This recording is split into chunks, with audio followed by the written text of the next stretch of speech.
ഒരിക്കൽ ഒരു വീട്ടിൽ പിതൃസ്വത്ത് സംബന്ധമായി 3 സഹോദരന്മാർ തമ്മിൽ കലഹമുണ്ടായി.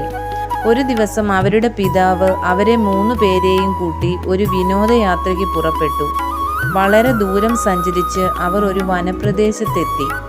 അവിടെ ആളൊഴിഞ്ഞ ഒരു വീട് തുറന്ന് പിതാവ് മക്കളുമായി അതിൽ പ്രവേശിച്ചു. അതിൽ കുറച്ച് പ്രാവുകൾ മാത്രമാണ് ഉണ്ടായിരുന്നത്. പിതാവ് പറഞ്ഞു, ഇതായിരുന്നു എൻ്റെ വീട്. നിങ്ങൾ 3 ജനിച്ചത് ഈ വീട്ടിലാണ്.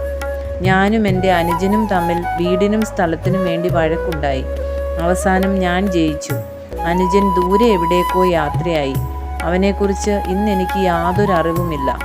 പ്രത്യേക കാരണങ്ങളാൽ ഞാനും ഈ വീടും സ്ഥലവും വിട്ട് ഇപ്പോൾ നാം താമസിക്കുന്നിടത്തേക്ക് പോകേണ്ടി വന്നു. അന്ന് ഈ വീടും സ്ഥലവും അനുജന് വിട്ടുകൊടുത്തിരുന്നെങ്കിൽ ഇന്ന് അവനെങ്കിലും കൂടെ ഉണ്ടാകുമായിരുന്നു. അദ്ദേഹം തുടർന്നു പറഞ്ഞു, മക്കളെ, ഈ ഭൂമിയിൽ ഏറ്റവും വിലയുള്ളത് ബന്ധങ്ങളാണ്. നിങ്ങൾ 3 പേരും തമ്മിൽ കലഹിച്ച് ആരെങ്കിലും കൂടുതൽ നേട്ടമുണ്ടാക്കിയാൽ ഒരു നേട്ടമായിരിക്കില്ല എന്ന് നിങ്ങൾ അറിഞ്ഞിരിക്കണം. സഹോദരന് വേണ്ടി നിങ്ങൾക്ക് അവകാശപ്പെട്ടത് വിട്ടുകൊടുക്കുവാൻ സന്നദ്ധമാകുന്നതാണ് യഥാർത്ഥ നേട്ടം. അങ്ങനെയുള്ള ഒരു ഉന്നത മനസ്സിൻ്റെ ഉടമയാകുവാൻ കഴിയുന്നു എന്നതാണ് ഏറ്റവും വലിയ നേട്ടം. അതാണ് ജീവിതത്തിൻ്റെ മഹത്വം. ഈ ലോകത്തിലെ എല്ലാ നേട്ടങ്ങളെക്കാളും നിങ്ങൾ തമ്മിലുള്ള സാഹോദര്യ ബന്ധമാണ് ഏറ്റവും വിലപ്പെട്ടത്. അപ്പോഴാണ് ഈ ഭൂമിയിലെ ജീവിതം അനുഗ്രഹമാകുന്നത്. ഇത് എൻ്റെ ജീവിതത്തിൽ നിന്ന് ഞാൻ പഠിച്ച പാഠമാണ്. ഇങ്ങനെയുള്ള കലഹങ്ങൾ ഒരിക്കൽ ഒരു വീട്ടിൽ മാത്രമല്ലല്ലോ ഉണ്ടായതായിട്ടുള്ളത്. നിരവധി ഭവനങ്ങളിൽ ഇതുപോലുള്ള കലഹങ്ങൾ സംഭവിച്ചിട്ടുണ്ടല്ലോ.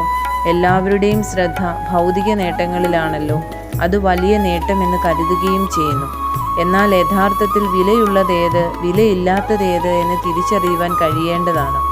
ആത്യന്തികമായി വിലയുള്ളതിന് പ്രാധാന്യം നൽകുവാൻ കഴിയുന്നതാണ് യഥാർത്ഥ നേട്ടം. എല്ലാം സ്വന്തം അനുഭവത്തിലൂടെ മാത്രമേ പഠിക്കൂ എന്ന് ശഠിക്കരുത്. അപ്പോഴേക്കും സമയം കടന്നു പോയിരിക്കും. മറ്റുള്ളവരുടെ അനുഭവങ്ങളും നമുക്ക് പാഠമായിരിക്കണം. കണ്ണു തുറന്ന് ചുറ്റുപാടുകളെ കാണണം. അവയിൽ നിന്ന് പാഠങ്ങൾ ഉൾക്കൊള്ളണം. അങ്ങനെയുള്ളവർക്ക് മാത്രമേ ജീവിതത്തിൽ വിജയം വരിക്കുവാൻ കഴിയുള്ളൂ. വിലയുള്ളതെന്ന് നാം കരുതുന്ന പലതും യഥാർത്ഥത്തിൽ ചവറല്ലേ. അതേസമയം യഥാർത്ഥ വിലയുള്ളതിനെ അഗണ്യമായി തള്ളിക്കളയുകയും ചെയ്യുന്നു. ബന്ധങ്ങൾ നേട്ടത്തിനു വേണ്ടി ഉപയോഗിക്കുന്നവരാകാതെ നേട്ടങ്ങളെ ബന്ധങ്ങളുടെ നിലനിൽപ്പിനും ശാക്തീകരണത്തിനുമായി വിനിയോഗിക്കുവാൻ കഴിയട്ടെ.